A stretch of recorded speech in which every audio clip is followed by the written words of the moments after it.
How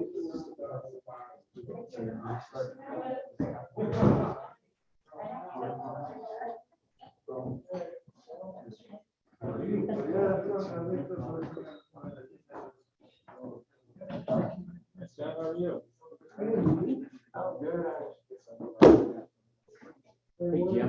Hey, what's up?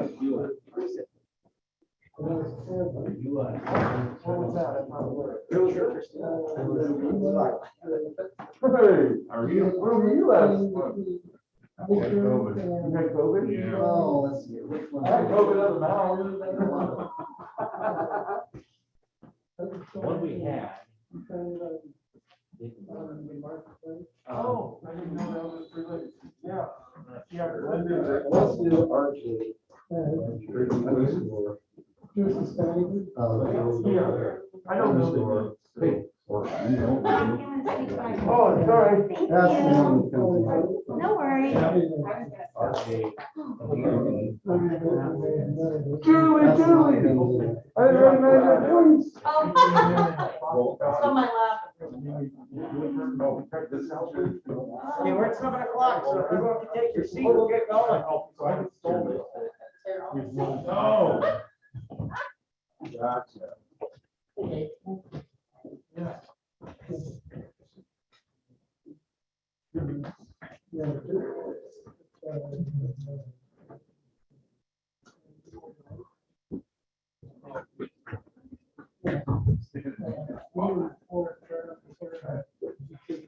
Okay. Yeah. I think Sergeant Anderson. Yep, all right, let's go ahead and jump right in. We have already done the flag salute. I'm so sorry for those that missed that. It was an extra effort, but we won't redo it. Before we move on here real quick, counselors, and then we'll go through those online and then those in the room. But is there any consent agenda, including the additional 9G, that you would like to remove for regular discussion? And I'll start with Counselor Thomas. No, thank you. Okay, and Counselor Prinzo? No, thank you. Okay, Counselor Youngley? Nope. Counselor Ardrich? Okay, we'll keep the consent agenda as is. The first topic today is award presentations, number 3, and I don't see Tim, so. I will collect up for Tim. We'll have Chief Rash.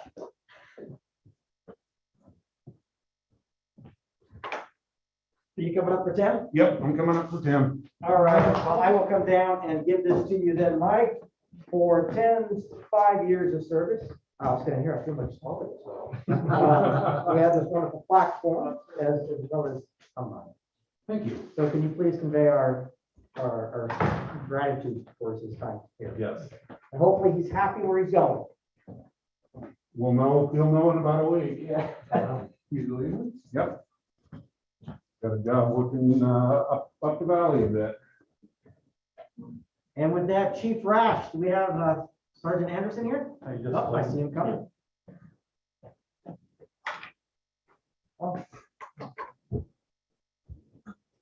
I'll miss seeing Tim around town waving out. Greetings. How you doing, CB officer? I'm doing good. How are you guys doing? Pretty good. Good. So Chris started his law enforcement career with the Marion County Sheriff's Office back in the 90s as a reserve officer. Then he took some time off and did a bunch of, I find out about a new job about every week. He's a restaurant manager, truck driver at one time. And then he decided he wanted to get back into it. So they hired him as a reserve officer, which he did for almost 2 years, maybe not quite that long, and then became a full-time officer. And he just passed his 15th year here. And so I'd like to present to Chris Anderson, Sergeant, in appreciation for your 15 years of outstanding dedicated service to the city of Hubbard, January 2006 to December 2021.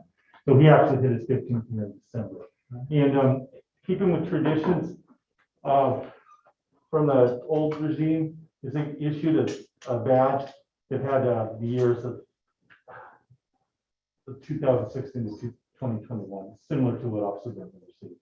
And so Chris, here's your- Thank you, Chief's badge. I know you got it before, but I appreciate it. Here's your plaque. Thank you. I want to thank you.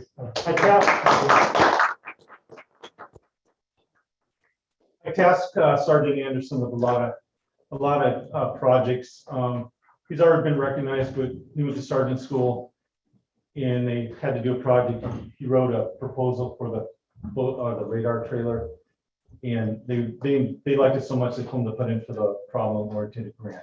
And we have that trailer that's, we move around the town. One of the projects, he supervises the officers, and he has recently became a member on the Oregon Peace Officers Association Board. So he's actually working with other agencies, training for our police officers throughout the state. So thanks for your hard work, Chris. Of course. Thank you.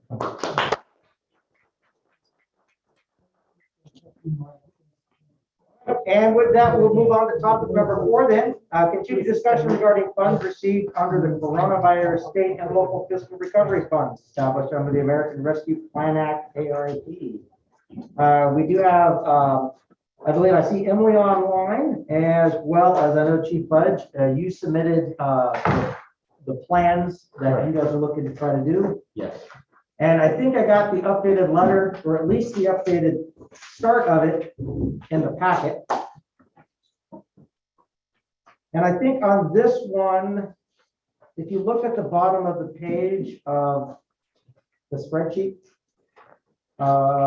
we have council is going to consider how much. And I think last time around, we actually gave guidance to Sergeant Anderson on how much to include in it. So you might have missed that, I'm not sure.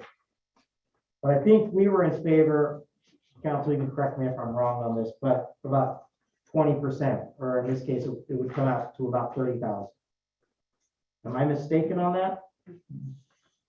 There was no approval for it. You guys were just discussing it, so there wasn't a motion or anything for that. I thought we were going to give side something to Michael before that they were going to use for their submission for the application. There was a letter and they were supposed to get me some language to give them a letter, but I've never received that. But as far as the percentage, you guys didn't agree on, you were going to give something, but there was no. We're throwing around information. I think that one of the proposals was not to exceed $40,000. 20% not to exceed $40,000. I think that's one of the things that was mentioned. I think it's Tyler. One of the, it was Tyler who brought that up. You know, so but that we I guess didn't settle on it at that point in time. No worries. So now we need to come up with a number. We've seen the plans. Looks like it's going to be at 150. Correct. I still would like to see if we can't carve out at least 20% of that out of what we have in here. Where it would come from, I'd still look for city staff to make the recommendations on where they would like to see it pulled from. See if we can't rebalance this some. I'm not saying one is more important than the others as we go through this list. I'm not sure if other council members feel differently. I'll speak up if you do.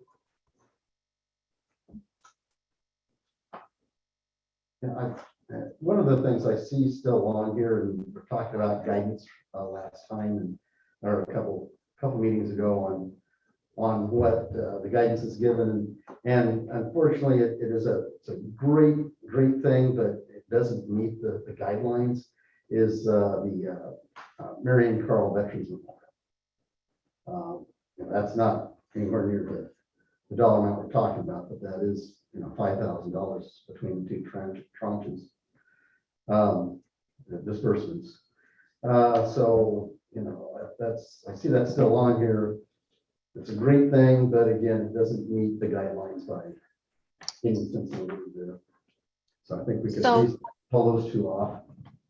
Sorry, I don't mean to interrupt. I wanted to just note that since the last meeting when council discussed and I had raised my concern about that expenditure not meeting the guidelines, there was a final rule. The federal government came out with a final rule on the use of the ARPA funds, and it clarified that nonprofits, even nonprofits that are not sort of service providers to the broader community, helping the community cope with the effects of the pandemic, if the nonprofit itself suffered from the pandemic, such as from being unable to raise revenues and fundraise and all that stuff during the pandemic, then they would be eligible. So I just want to clarify that I think the change between the interim final rule and now the final rule, my legal analysis is that expenditure is within the guidelines of the federal funds. Even though they're not a nonprofit. Are they a nonprofit? They are I think they're- nonprofit. They're nonprofit. They are, they're 501c or equivalent. Well, I do know that a lot of news agencies are examining this. The local Portland stations are going up against a lot of metropolitans pulling their, what are you spending your ARPA funds on? And then they're making a big deal of, they think that it's not. I mean, like, they were talking about how much of it's going to the homeless crisis in Portland, and then they went after Gresham because Gresham only gave a little bit to the homeless and not as much as. So, I mean, they're making mountains out of some of the molehills. So, they're making it look like it's not passing the headlines test. So I don't see anything on here, but it's just me. I mean, I would hate somebody to pick it apart or question anything. Well, I think the initial breakdown here, I think Chief Rash did a good job with the city on breaking down how to use the funds. And that's before we had the fire department come forth and mention they actually weren't receiving any of these and we should participate in this help. I don't think there was anyone on the council that disagreed that we should help. The real question comes, what are we asking them to try to carve out in this case? And I still think a 20%, which would be 30,000 towards the building, is more than reasonable, because we also have priorities that we do want to try to get done in the city as well.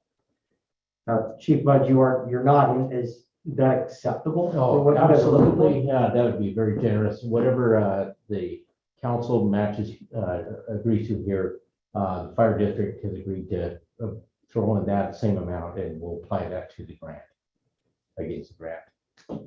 So looking at the math though, 20% would be 30,000 out of the total funds of what, 700, a little under 800,000.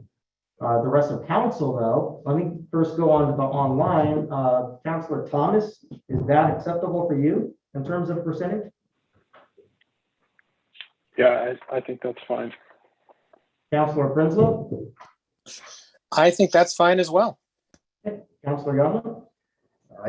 I'm fully in support of that, yes. Councilor Rogers? Yes. Okay, so I think you now have a fund, or at least a target. So my ask would be, Chief, if you can come back next month and have a full, actually, if you can send it to us even before then, we can take a look at it, but.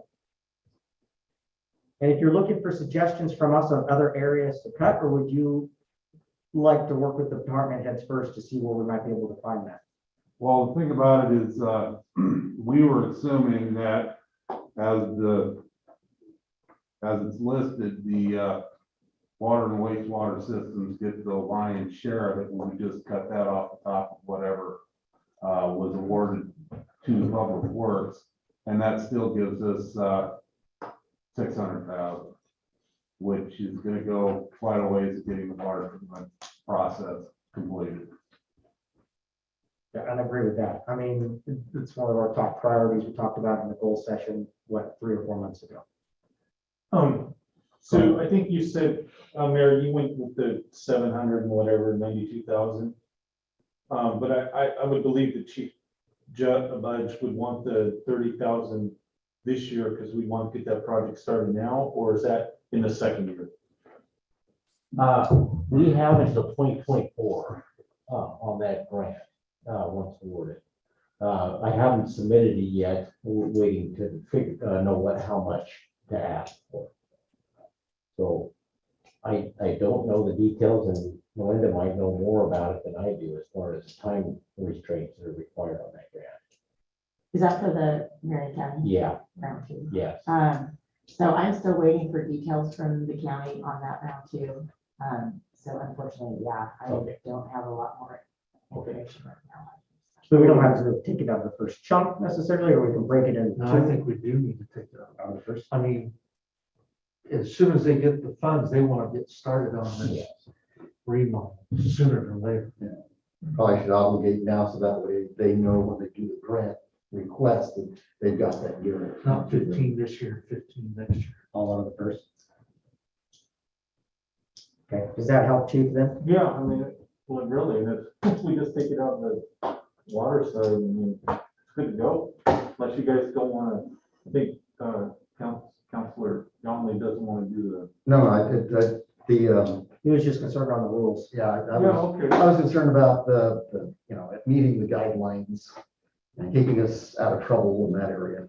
But if that meets the guidelines, then great, I'm definitely for the memorial. Okay, so you want me to have another for us, and we'll work together. We'll have it all drawn up, have the attorney look at it, and then That would be for great. next council meeting. That would be perfect. And March good enough? I'm assuming this is something that we don't have to vote on right now because we would rather see it broken down in the final numbers. Well, we've got a little bit of an issue because of that $1 million grant that we got from Marion County. They're asking for deliverables by Friday. Okay. And deliverables are what portions of it at this time you're going to take care of, and what's the timeline that you're going to be using to get the project done. So with that in mind, it would be better for us at this meeting to have some sort of a commitment from the council on how much is actually going to come towards public works. So if we minus 30,000, it would be 250,752.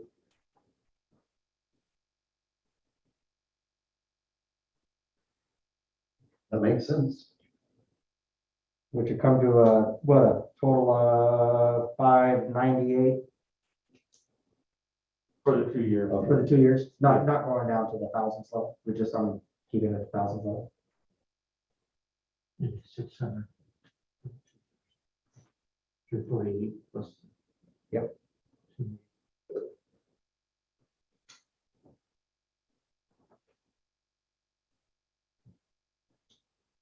That works for me. I'm just looking for Melinda and Mike to see if that's going to still work for you. Yes. Yes, it will.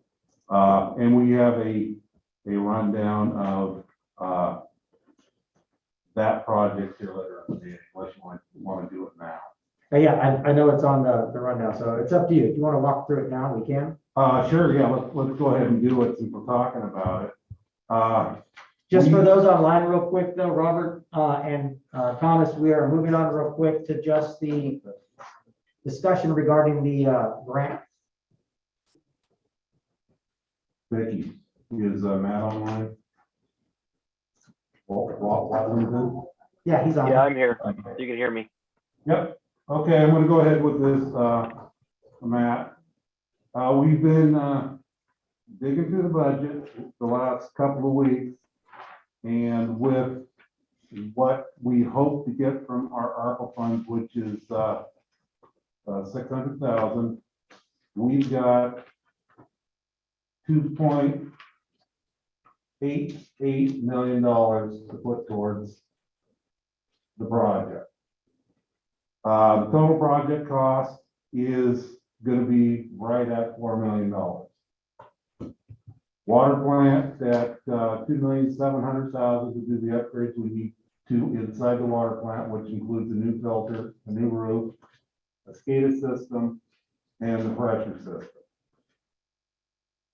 And then $900,000 for the distribution portion of it, which will replace some antiquated lines throughout town. Now, with that power portion of it, that's just the bigger mains. It doesn't take into account the lines that the increased pressure may break. So we put in a contingency of $400,000 to take care of the water mains that are broken due to the increased pressure. So I guess the two options that we're going to ask for today is we've got option one. We deal with the 2.8 and we just take care of what we can take care of in the project. The second option is we start with the project because we're on a timeline because of the ARPA funds, and we're gonna need to get this going fairly quickly. But we did have a meeting with the state revolving fund loan. And what they told us is that there's gonna be a whole lot of money into the system in September that because of the infrastructure bill that they just passed. And the rules are gonna change, and there's gonna be a higher percentage of forgivable loan with that. So wanting to know what you want us to do, my suggestion is that we go ahead and put in the letter of intent to the funding agency that tells them we're interested. And then in September, what they'll do when the money comes in is they'll go through it and rate us and see where we're at. At no time does this actually mean that we're on the hook for a loan. It just gives us the options of what we need.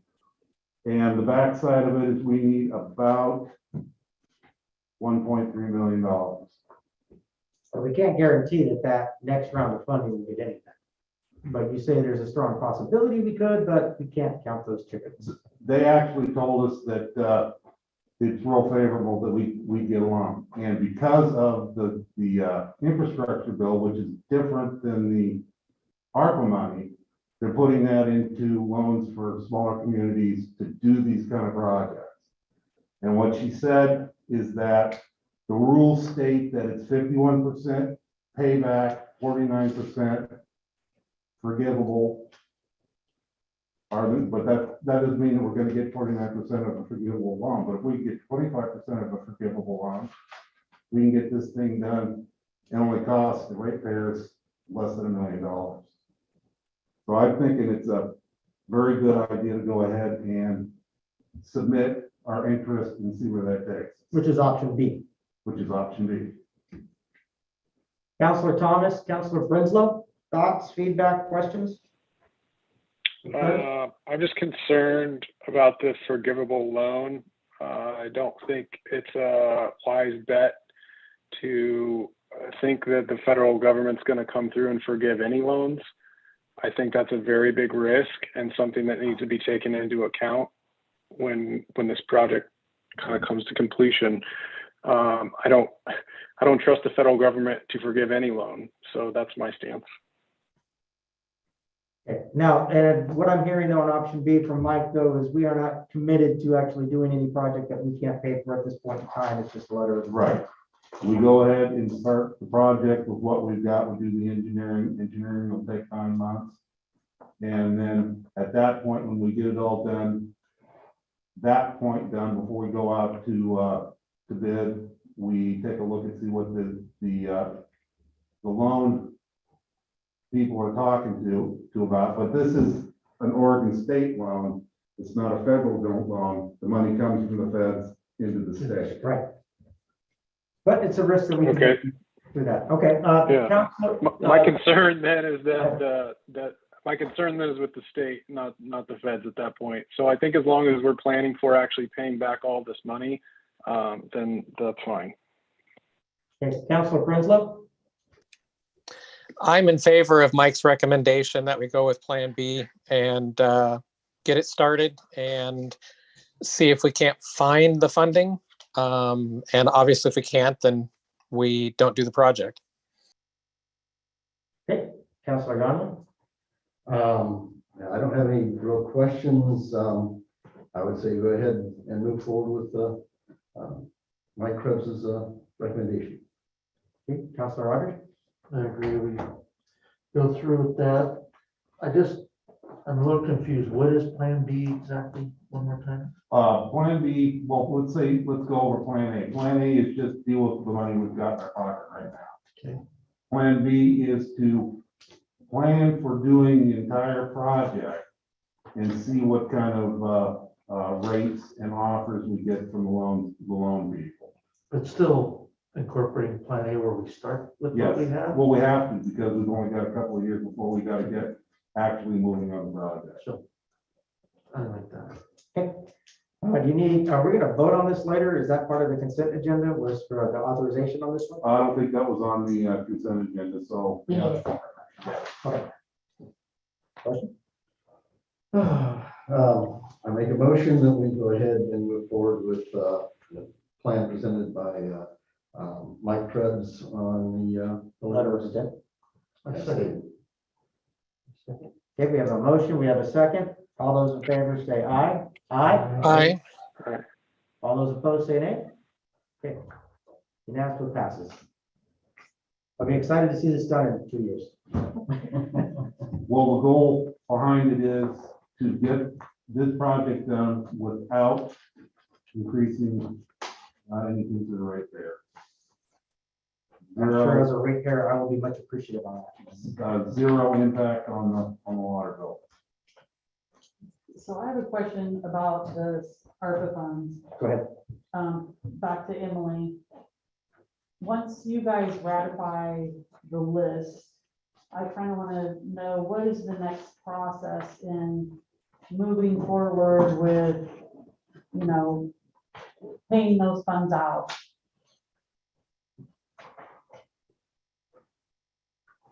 So that's a question to Emily. Yeah, that was a Vicky? question back to Emily. I am not sure. I think that's a financial question more than a legal question, but I can certainly help Vicky, you and I can figure that out in the, offline. Thank you. Wonderful. Is there any further discussions then on the ARPA funds from council? No here. Any questions from Councilor Robert or Tyler? I have none. Okay, No questions. wonderful. Any questions or concerns from department heads? Just so I'm clear, we are to bring a new list next council meeting? Yes, that will include the funds for the fire district. Okay. All right, then let's move on to the fiscal year 2020, 2021 audit report. Ryan, do we have Ryan on? Yes. I am here, yes. Welcome back. Thank you. Thank you for having me. So just to start, based on what I've just heard in the council meeting so far, I just wanted to let the council know, based on the ARPA funding that's happening and potentially the revolving loan fund that's happening, that if you spend more than $750,000 of federal money, which both of those generally are federal money, during one fiscal year, there is a federal audit that is required as well that your independent auditors perform. And that only happens when you spend over $750,000. So potentially with what you've been talking about here, that is a possibility. And so obviously that is a little bit more cost for your audit, but it is something that is required by the federal government when you do that. I know I'm being recorded here and everything, but I've had clients that make sure they don't spend more than $750,000 in 1 year. They spread it out over a few years, so that single audit requirement does not apply. But I just wanted to point that out. I'll talk more with Vicky about that offline, but that is something that if you do spend it, it applies no matter what. And it just is probably, let's say, probably 40 hours more of audit work from your independent auditors, because we look at the federal money that was spent, we look at the grant agreements related to it, and we make sure you're in compliance with it. And then we report back to the federal government on that.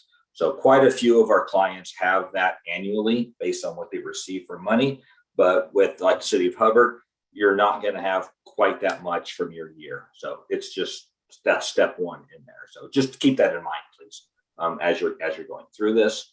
Fiscal accounting is always good, especially if you can cut down on your audit costs, which makes me look bad because I'm telling you about how to cut your audit costs, but that's what I do. So there you go. All right. So my name is Ryan Pasquarella. I work for Grove, Mueller and Swank. We are a CPA firm in Salem. We're about 35 people at this point. And from year to year, we perform too many. Let's say 70 municipal audits for our June 30 client. So quite a few different audits.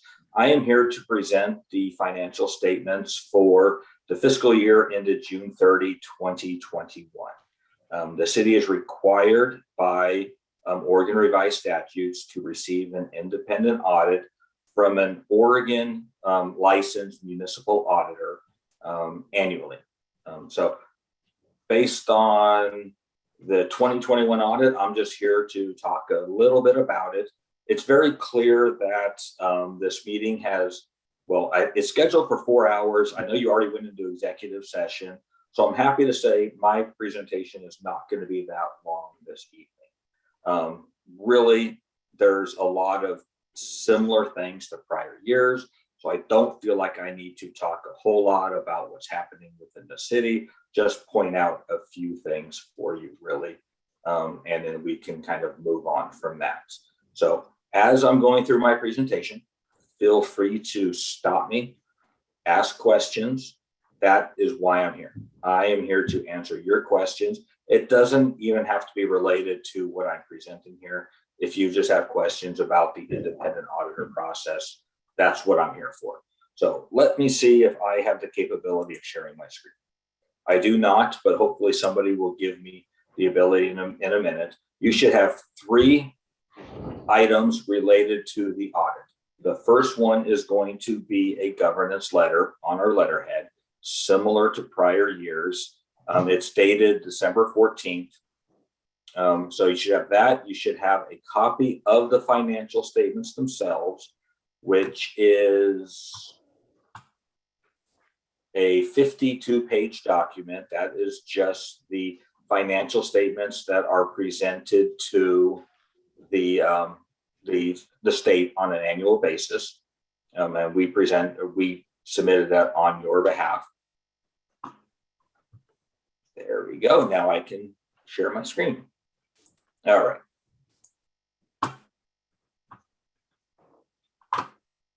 First document. So this here is the governance letter dated December 14th. This is the required communication between the independent auditors and the city. I don't always get the opportunity to speak to the city councils. So when I don't get that opportunity, this letter kind of stands in its place. But since I'm communicating with you this evening, I'm just going to walk through this letter a little bit. You can read through it on your own. There's just a couple of things I want to point out in this letter.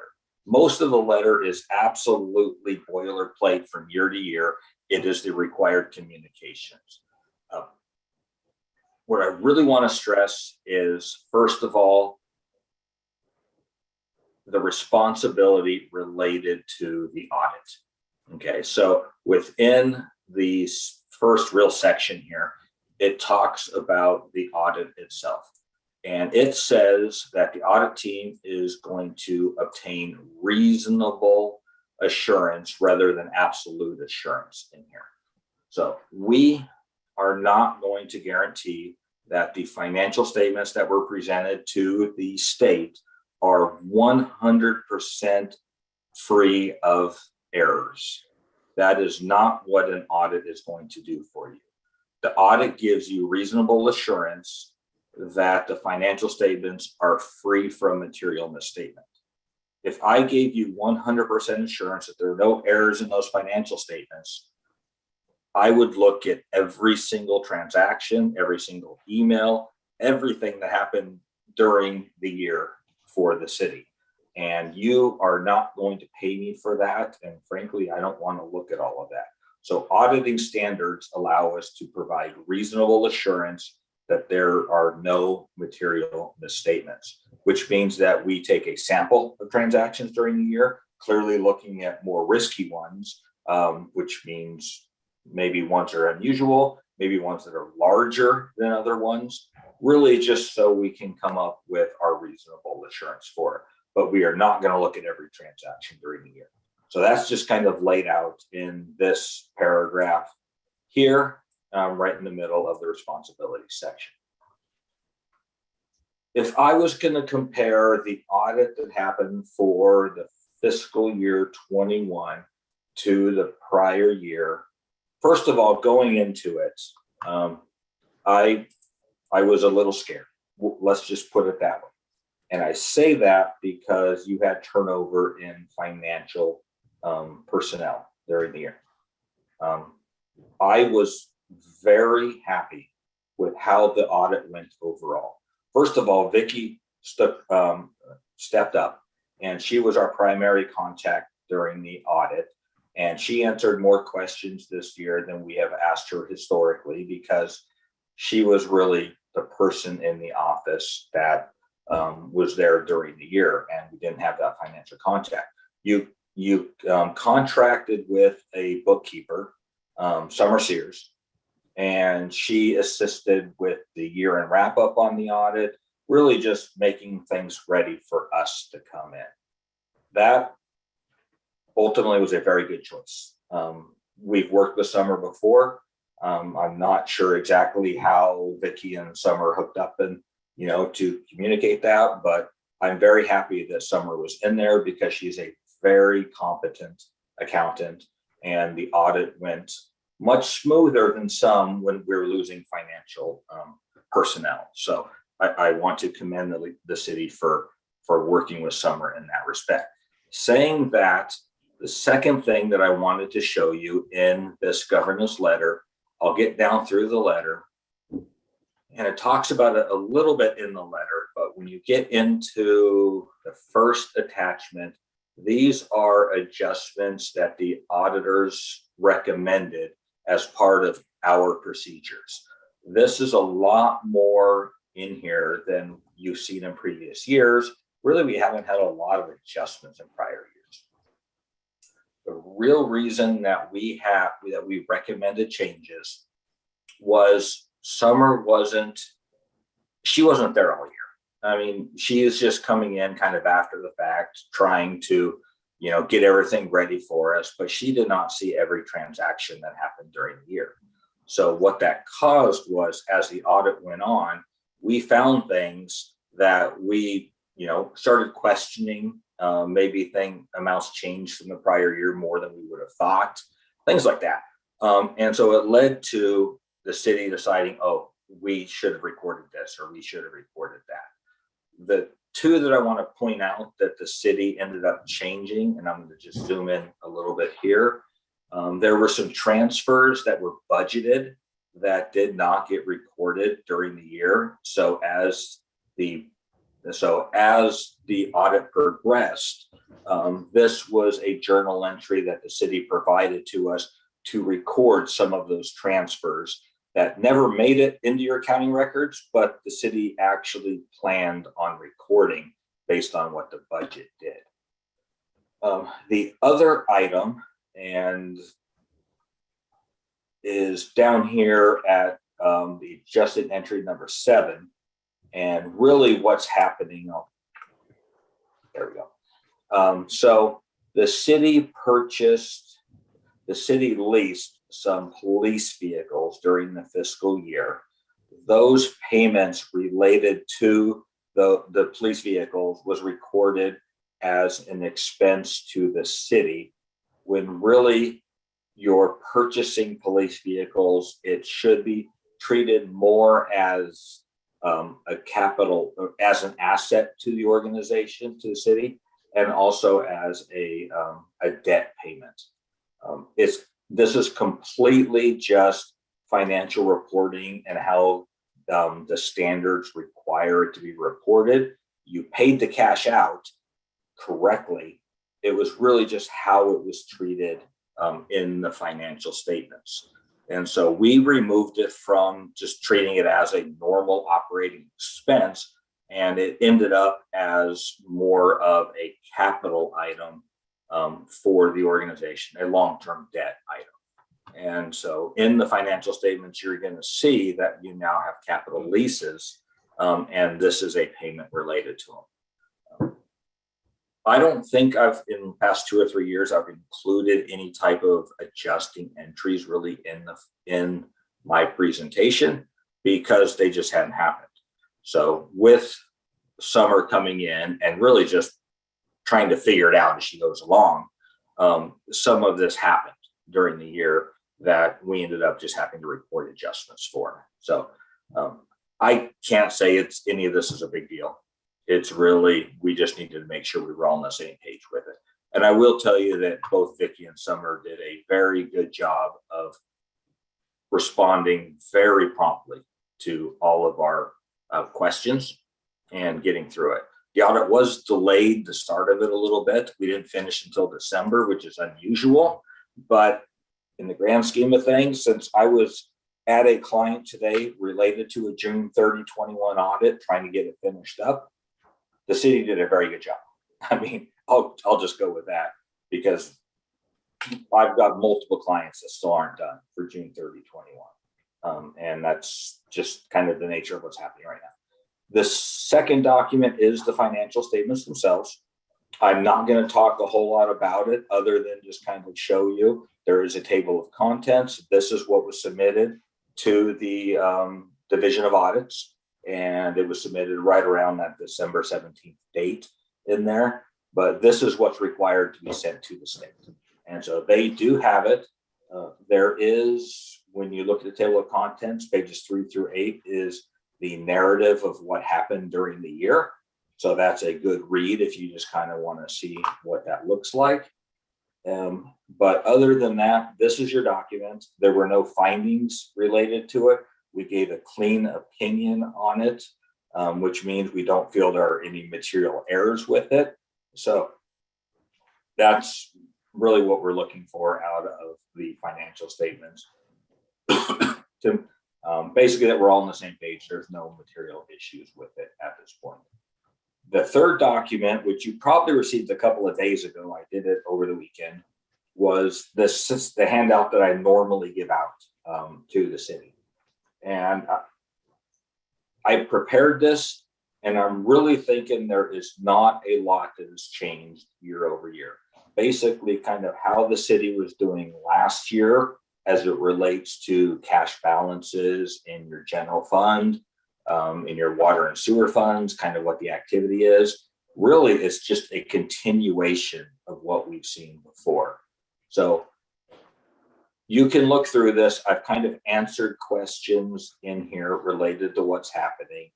The first page covers really your governmental funds, but let's say it covers your general fund. General fund is the one that's primarily property tax revenue based. And so money in there can be used for multiple things within the city. So the second chart in here basically just shows what cash has been doing within the general fund. So steadily, starting with 2017, it seems to be going up.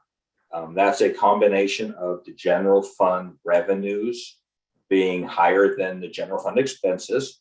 And then also there are internal charges that are hitting the general fund, which are also increasing that. So the way I look at the general fund balance, it really serves two purposes. The two purposes are, if you have projects that the city needs to do, this is unrestricted money that you're carrying over, and it can be used for special projects if you have something like that. But also, you need it to carry you into the next year because you don't get your property tax money till the middle of November. So if you don't get until then, you've got expenses right up through November that you need to have money for. So it's always good to have carryover money for the city. Right now, your cash at the end of the year was just a little under 1.6 million. That's pretty darn close to what your expenditures were in the general fund for fiscal year 21. So we always say if you can have 6 months worth of money to carry over into the next year, you're doing good. So let's say 6 months worth would be about 800,000. You're sitting just a little under 1.6 million. So you're past that 6 months of money to assist in fiscal year 22. And as you can see, steadily that's been increasing based on the charges and stuff that are hitting the general fund. Nothing has really changed in water and sewer. You're kind of seeing the same things. You have money, your operating income is positive in both of them, so that once you collect all your money from customers, once you spend all of your payroll, materials and services, all that stuff, you still have income that is hitting your bottom line and can be used for other things. So when you're seeing here is you've got this remaining balance, you spend, here's 21. Here's basically what you have for net income. Okay, you pay a little bit of money for long-term debt.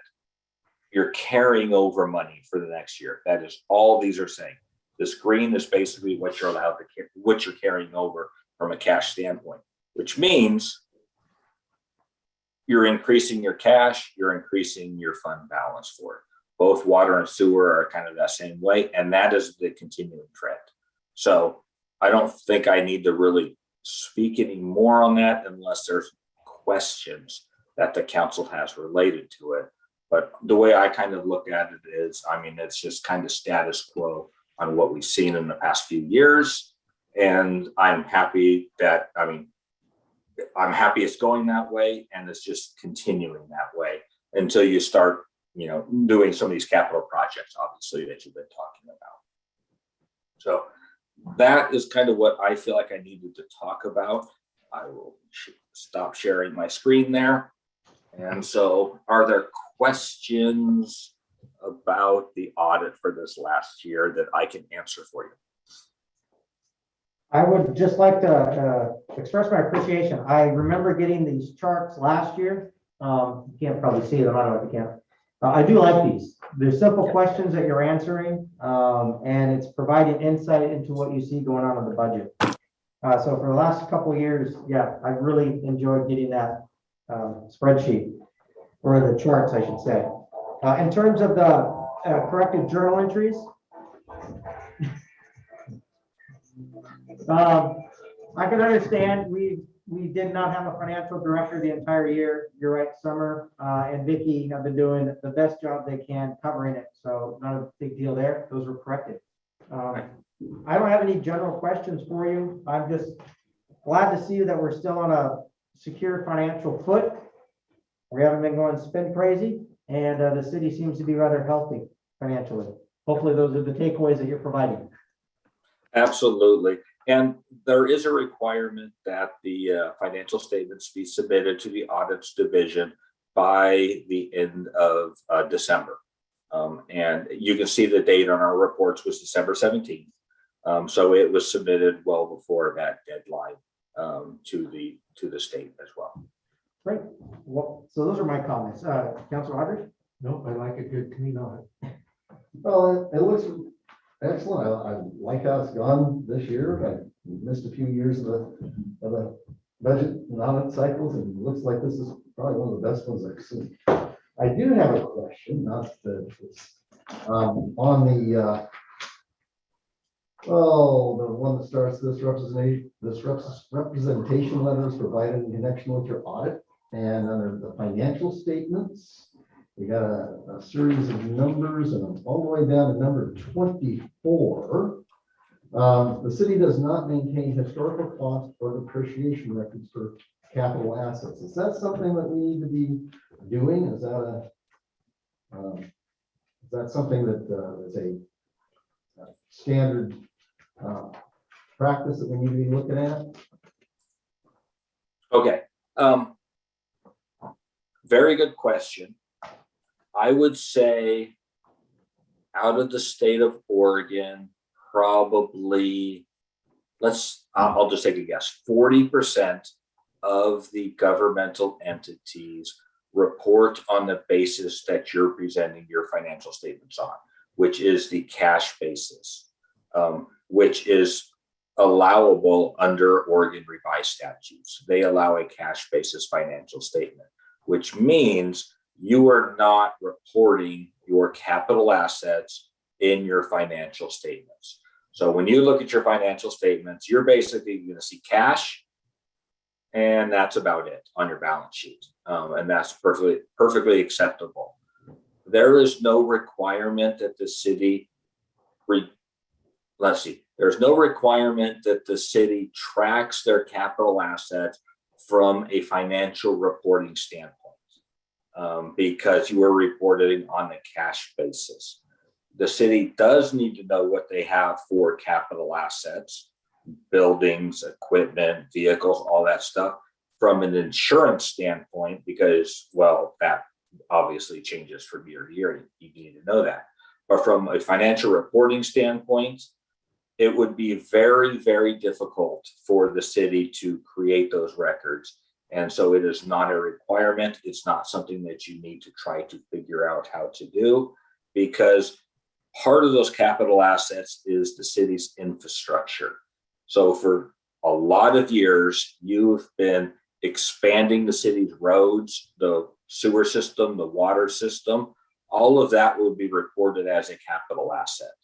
I don't know how you could go back 20, 25 years, figure out how much you spent to add on this new street and water sewer related, for the city.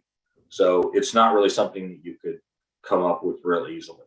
So to answer your question, no, it isn't something I feel like you really need to be looking into, because the state understands that a lot of the smaller governmental entities, which Hubbard does apply as a smaller one, no offense, it would take a lot of effort to figure out what your capital asset records are from a financial reporting standpoint.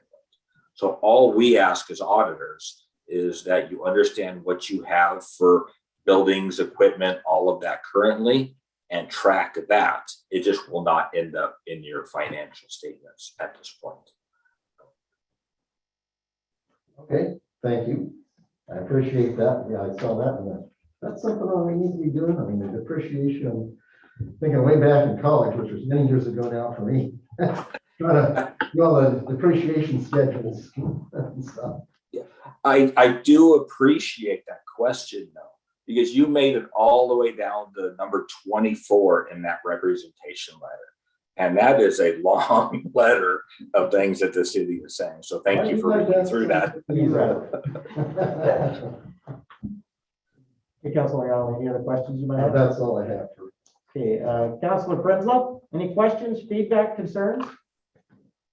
No questions. My feedback would be thank you for presenting and letting us know that our staff is doing a wonderful job with what they have.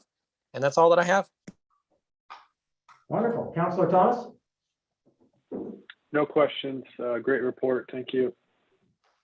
Okay, then if we have no other questions, thank you for coming in, presenting, providing again, I love the charts, the simple questions that you ask on there and the simple answers. I do appreciate that. Thank you. Thank you. So I will get out of here, but always remember, this is not a one time a year conversation. So if council ever has any questions, Vicky has my contact information. I am happy to answer questions throughout the year. I just happen to be in front of you once a year, obviously, for this presentation. Okay. Thank you very much. All right. Thank you. Have a good evening, everybody. Okay, the next agenda topic, the discussion regarding city engineering contract. That's the one we've already discussed, Mike? No. Okay, so what is this one? Our city engineering contract is up and we need to renew it. One of the things we're asking for here is to make a slight change in the way it's presented, so we aren't required to go out for bids every time we deal with a larger engineering contract. We've already run it through legal, and they told us that it's a definite doable thing with a few minor tweaks. He said it would take about an hour of her time to get things where it needs to be.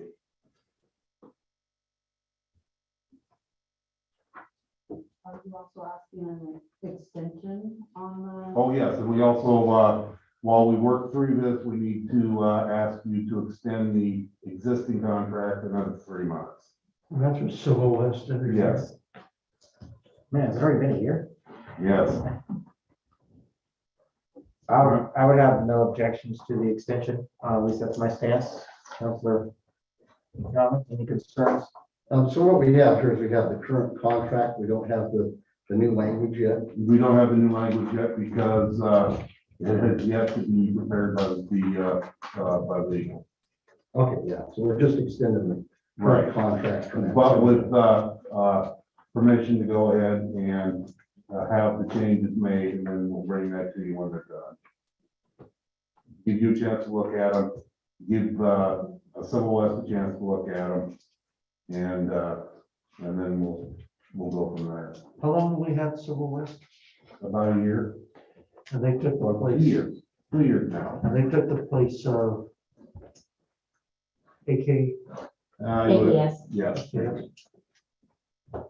because we had some issues with AKS. yes. We're not having any issues. to be I'm not noted. on my end. How about you, Vicki? Are you happy with Civil West? Yeah. so far, I haven't had any issues. Okay. They've been great to work with. Okay, that's what I like to hear. Always good to hear. Counselor Prinsloo and Counselor Thomas, any questions, concerns on extending it until we get the language? I have no concerns or questions. My question just revolves around whose responsibility was it to make sure that the contract was looked at before we needed to extend it? Why weren't we looking at it a few months ago so that we could just approve a new contract? That would have been my mistake, and it just caught up with me without actually realizing it was that time. Time flies. Yeah, I don't think as a department head that's really an acceptable excuse. We need to be on top of these things. Understood. Yeah, I was gonna, if I may, add something to that as well. So normally when we renew the engineer's agreement, it's a very simple process. And it was just recently that we started discussing how we can expedite and move our public works projects forward a lot quicker. Because when we have to go out for an RFP for engineers, it can add up to 6 months to a project. And so we were speaking about that. And that's when we're thinking that, well, we'd like to go ahead and cycle that into this current one. So again, usually this is a very quick process to renew the agreement, but we were looking for a way to expedite these larger projects that we have. And one of the biggest pending ones is now the Marion County ARPA one. And what I understand though, from what you were saying before as well, is you were looking to change that language to allow it to make it Yes. easier. yes. So that I understand that we're looking at eliminating like the 3 bid. No, we're not. We're looking at giving us the option of eliminating the 3 bids. On some things where you need to move quickly, such as the ARPA fund money from the county, we don't really have the time to spend 6 months looking for an engineer and then another 9 months doing the engineering itself. So in this particular instance, it works in our favor to move a little bit quicker, and this allows us to do that. Okay, because I always thought that the 3 bid process was part of the checks and balances for any project. So Well- if they come in way over budget by 1, who just thinks that they're naturally going to get it or the bid. Right, but because they're already locked into a price because they're the city engineer, that allows us to a little more leeway with that. Okay, as long as that's understood, I'm okay. Because when we hired them, we already went through the bidding process to hire the engineer. Okay, Yes, I'm explaining that. Right? Yes, okay. Same thing we used to do with AKS or whatever. yes, Do you need a motion then and a vote? please. Make a motion that we extend this contract for 3 months till we get the new one. I second it. Okay, we have a motion and a second to extend the contract for 3 months. All those in favor say aye. Aye. Aye. Okay, motion passes unanimously. On to mayor or council presentations. I would just want to just report out real quick that last week I did get the honor of attending the Hubbard Fire District. I won't call it a department anymore. The Hubbard Fire District's strategic planning session for 2 nights. It was quite an eye opener. I appreciate the fire districts inviting me to be a partner on that. And I just was very eye opening on the challenges facing the fire district. So just wanted to let council know that I got to sit through that, provide my 2 cents on it, and a lot of decisions are now on the fire district's fire board plate to make decisions on. That's all I've got. Councilor Rogers? Well, I don't know if Chief Budge is gonna touch on this, but I think as the city, we need to recognize the actions last Thursday with one of the first engines on scene of the tragic fire in St. Paul. Those guys did an amazing job for what they did under those circumstances. And I know that out there in the fire world, there's a lot of people very proud of Aurora and Hubbard for being there so quick and doing what they did. And that's right here down the street from us. And the outcome was never going to change, but you never seen a group of younger firefighters working so hard as they did during that. So from the city standpoint, they've got our support all the way. Yeah, it's actually fantastic to see the city or the district is able to actually contribute meaningful support to that. I do know when that those sirens are going off, it was very early in the morning. Like, oh, something big's going down. You can hear them from all over. So I would second that for sure. Yeah, definitely in agreement, you know. Volunteer firefighter back in the day myself, I understand what all that takes and definitely a good job out there providing that support. Thank you. Thank you. Okay, Councilor Prinsloo or Councilor Thomas, any presentations, updates? I have none. I have none. Thank you. Awesome. So we'll go ahead and move right along to the police department update. Chief. Just a couple of notable cases. We had a trailer stolen in December. Sergeant Anderson took it. The victim had looked on the marketplace, Facebook. I've never used it, but he called and I was the only one working. He had made dialogue with somebody who had his trailer.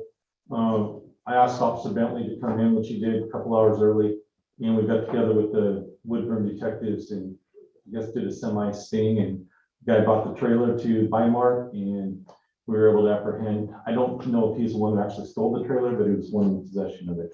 So our victim got the trailer back and Officer Bentley did a great job on that, working with the Woodburn Police Department. Second thing is I've had a couple of FBI agents come here.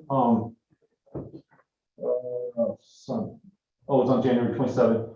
And we had unfortunately we had a child pornography case that I think ICAC, out of our Oregon DOJ, brought to our attention. I believe it was Officer Jimenez when he was working with us, wrote the search warrants. And they just wanted to say they were impressed with what our officers did on that case. That's always good to hear as being a chief of a department that recognize outside agencies, especially a federal agency like that. And so kudos to our officers on a difficult case to work. So just hiring Officer Mark Y has completed his field training. He's been out there since the third week in January on his own. I had lunch with a couple of Woodburn officers today, and they mentioned that Lehman 8's really out there tearing it up, meaning that he was out making traffic stops and doing everything. So that's great to hear. And again, outside agency is hearing that. And then we have our vacant position, and we have oral board sent for February 16th. We have 3 applicants, so we're hoping to get a good police candidate out of there. We have registered for National Night Out August 2nd of this year. If you want to host an event in your area, then just let Molly know, and we'll work with the fire department and make sure we have our first responders there. And again, I want to go over to the 55 and older trailer or mobile home estates and try to find somebody who can host it in their rec room or something over there, so we get something on the other side of the 99. That's about it. Does anybody have any questions or concerns about what the police department did? just happy to see the accreditation paperwork's done and you guys are gonna hopefully be reaccredited. Yeah, Molly's working diligently on that. She had a personal matter, a family matter, had died. And so we've got an extension till February 15th. So No questions for me, but Counselor Rogers? No question. Counselor Rondo? Yeah, up near where I live, between 7th going, west out of town, well, west up 7th there. I'm over on 7th and C. Yeah. So on B Street, there's been complaints about some dogs getting loose, a couple of pit bulls. I guess they attacked another dog. So we know that there's a number of children who live up there. I know it's a county thing, but is there something the city might be able to? well, it's a police, we enforce the code enforcement, which that would be dog or larger. I can't remember how it's labeled here. Do you know what house it is? Or can you It's one or two houses. Okay, So I'll bring it to I'll you. have to talk to my neighbor. He's the one that actually broke up the dog fight. When you get a chance, could you email me that information and I'll have Will sign officer to make contact. Okay. Yeah, that's usually the first step on dogs at large and it's a continued problem. And then we take more enforcement action. All right. Counselor Brislow, any questions, concerns? I have no questions. I want to compliment the Hubbard Police Department for waking me up in the middle of the night to remind me that I forgot to shut my garage door. That is always nice. Okay, Counselor Thomas? No questions, thanks. Awesome. If there's no more questions, we'll move on to the fire district. I'd like to begin with thanking the council and staff for the support of the fire district for the ARPA funds. It's really good to have that support from the city, and we'll move forward with that request to the county. I'd also like to thank you, Mayor, for your involvement with the strategic planning process. Your insights there were very helpful and really helped guide that discussion. So thank you for that. The fire district has suffered or the fire service in general suffered quite a loss with Austin Smith's death last Thursday. As Councilor Aldridge mentioned, the Hubbard Fire District was on scene when that explosion happened, and they did help try to resuscitate Austin successfully, of course. Tonight, they are in St. Paul. The Hubbard Fire District members are in St. Paul helping to cover their calls. And they'll be covering those calls, not Hubbard, but districts all over the region are covering their calls through next Saturday service. So it was a tragic accident. It was totally random. There wasn't any wrongdoing. It was just happened in a wrong place at the wrong time type of situation. So, but we expect a tremendous show of support Saturday. Probably be in the neighborhood of hundreds of fire apparatus staged in Woodburn for the processional into St. Paul. So it'll be quite an event. So I heard over 400 as of noon. Wow. That's gonna be big, as it should be. Should be. Any questions for Chief Budge from council? I have no questions. Chief Budge, I'd like to commend John Koenig for working with the city to try to get this final schedule and round of events for Saturday's procession. It's a big undertaking, and I know he's tasked with other things at the fire department. yes, we've actually detailed him over for that project. He's detailed him on his work days, and he's volunteering on his off-duty days. Yeah, he mentioned that as well, and I want to thank you for letting him do that. It's an undertaking, and I can't stress that enough. Thank you. Yeah, thank you. Councilor Thomas? No questions, thanks. Chief Budge, thank you very much. Thank you. All right, Vicky, administration. I just want to give you an update on Summer. She, if you recall, she's been off until the end of January, or 31st of January. So I talked to her today. She said she's still working through some personal things, and that she was going to go ahead and try to get the city of Hubbard up to date with bank reconciliations, just do the really important things. She's gonna be off a couple of weeks and then back at it again, so until, we're just trying to work through whatever we can with her schedule. And I don't have anything else unless you have questions. Councilor Roberts? Is there any updates on the city manager, On the what, I'm sorry? The search? the search? Yes, I have the contract on the consent agenda for you to, hopefully authorize and move forward. Item number C there. Gotcha. Perfect, thank you. Well, Councilor Donovan, any questions for I administration? do not have any questions for Vicky. Councilor Prinsloo? No, I have no questions. Thank you again, Vicky, for hanging in there and doing a wonderful job. And Councilor Thomas? No questions, thanks. Then we'll move on to Public Works. Okay, you've got my report in front of you. We've got a couple of updated items for you. Update number 4 is the equipment you see listed here is the equipment that we're going to go for and use to replace the screw pump. We've had it working at the wastewater plant since New Year's Eve, and we haven't had a lick of problems with it.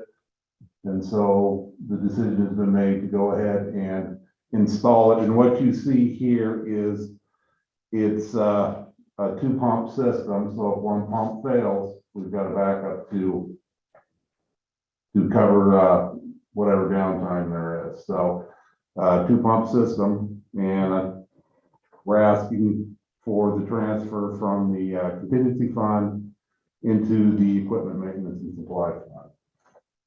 That's significant savings though. You originally thought 154 and it's down to 19. Yeah. That is Well, significant. after everything's said and done, it'll come in at about 25. True, you have the 3 or less thousand for installation. Right.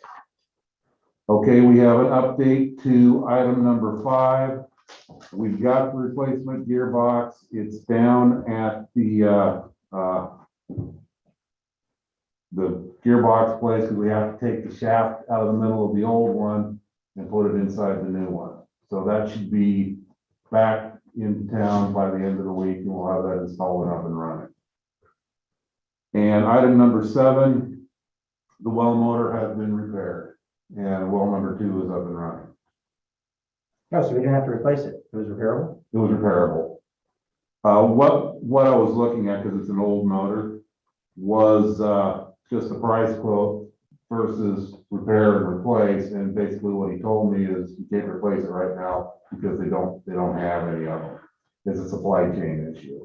Are those motors on a preventive maintenance schedule of some sort? Yeah, they are. There's very little that you can do to them. I think that one's got a couple of grease fittings you hit 3 times a year, and that's that. But it's been running in place there for about 15 years. What's the life expectancy? For that one, about 15 years.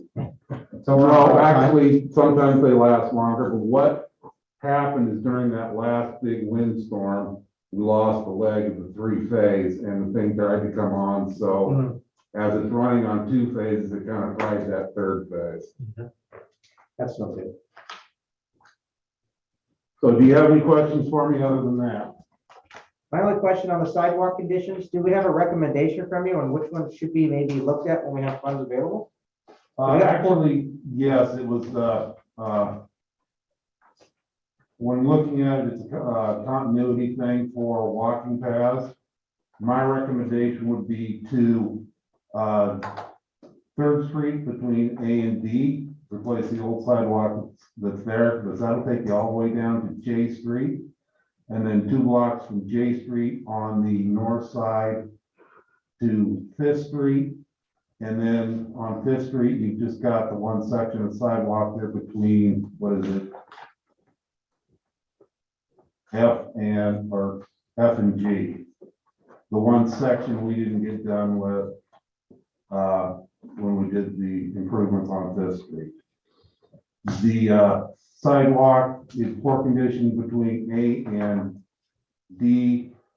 It's good enough that it's walkable, but if we had the money, I'd replace that. So you get, and then A Street, but we're trying to write a grant with that through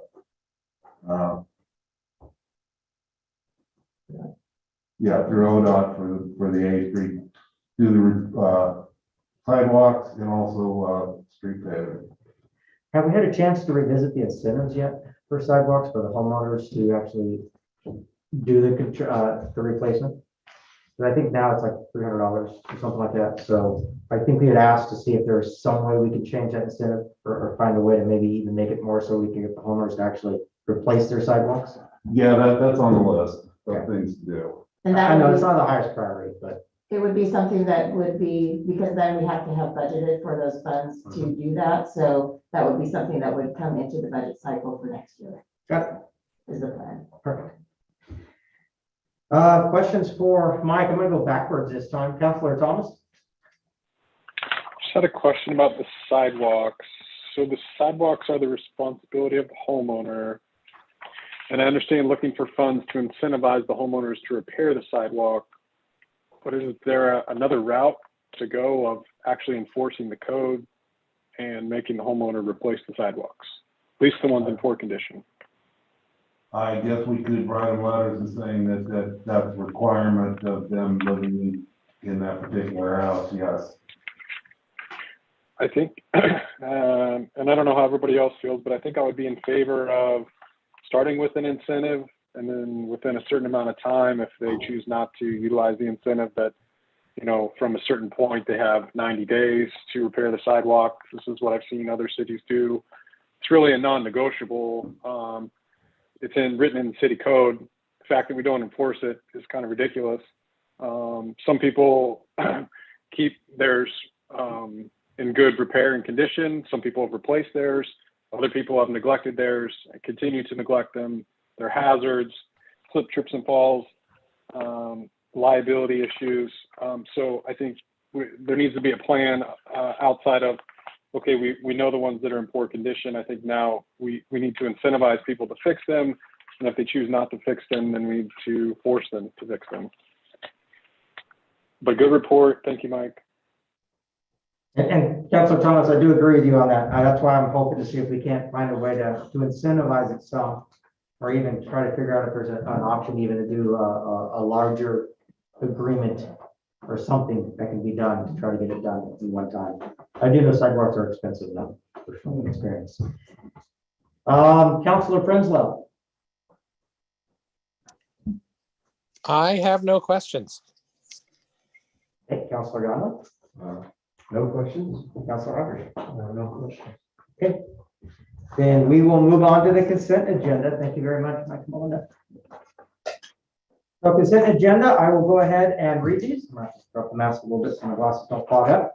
So consent agenda A, approval of the city council meeting minutes, December 13th, 2021 special, December 14th, 2021, and January 11th, 2022.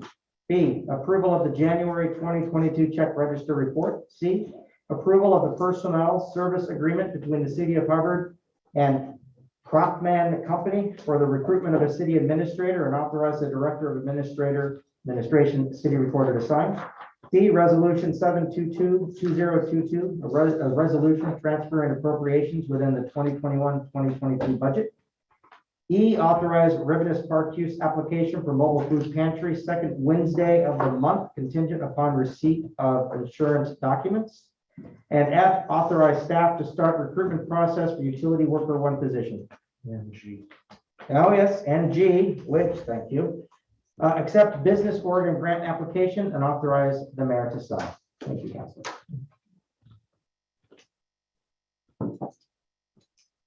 I make a motion, we accept the consent agenda as stated. I make the second on that. Okay, all those in favor of approving the consent agenda, say aye. Aye. Aye. Okay, consent agenda passes unanimously. With that, we'll go on to appearances of interested citizens. Rocky Sherwood, 2622 Nina Place, Hubbard, Oregon. Like to report last week, I started our bi-weekly walk jog with the community members of Jervis, which we're doing Hubbard's first at Barnsley Park tomorrow at 4:30. We're gonna do every other Wednesday or Thursday at Jervis track or Barnsley Park. We got 15 people from Jervis came out and they loved it. And I was also at the Jervis City Council meeting on Thursday, and they had a moment of silence for Austin. And they also voted that they were gonna come up as a city to get card and flowers, which I definitely think us as Hubbard, we should do it as well, since Austin did serve as a volunteer at Hubbard too, and his mom is a florist owner, I believe, and Mount Angel as well, or somewhere like that, I heard. My wife's friends with her. And his brother works over at the helicopter place in Aurora. So if we as a city can honor him as well, if we don't have our flag half staff already, maybe we can do that for him and honor him, because he did put his life down for our safety. So, and I don't think we should forget that, but we should honor it as a city. So that's my feedback on that deal. Thank you, Rocky.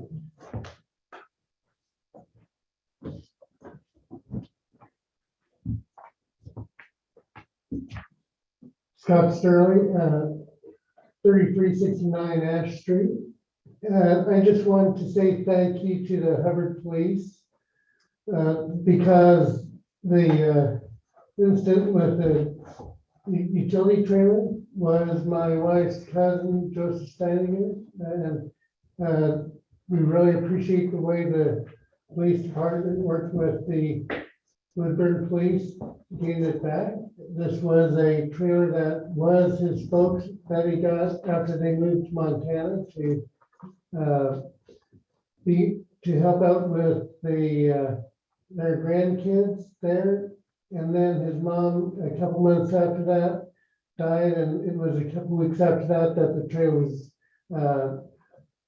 was stolen. And the way it was even discovered was that my wife and I were going to borrow it, and we came to get it and we couldn't find it. And so just wanted to say thank you to the Hubbard Police for how they did that. Thank you. And there's no one else online that I can see, right? Well, with that, we'll move on. Is there any other city business? I don't know. Did we want to do anything for the fallen firefighters? I was gonna ask, I mean, in terms of a card and flowers, is that something I don't think you really need council approval or a vote on that one, but is there something we can do? If you guys want to send flowers or letter for this weekend, I think that would be appropriate. arrange that. I think that's an excellent idea, by the way, Rocky. And the flag too. So the flag, I thought we could only do that when the governor tells us to do that. And the governor did a proclamation for a 24-hour period On Saturday or already? already. Yeah. So I remember seeing the school flag down. Okay, well, thank you, Vicki. Anything else? That's all I had. Okay, Councilor Thomas or Prinsloo? I have nothing. Thank you. Okay, then I will make a motion that we adjourn. A second. Okay, all those in favor say aye. Aye. Aye. Hi. Okay, we are adjourned. Thank you all for attending.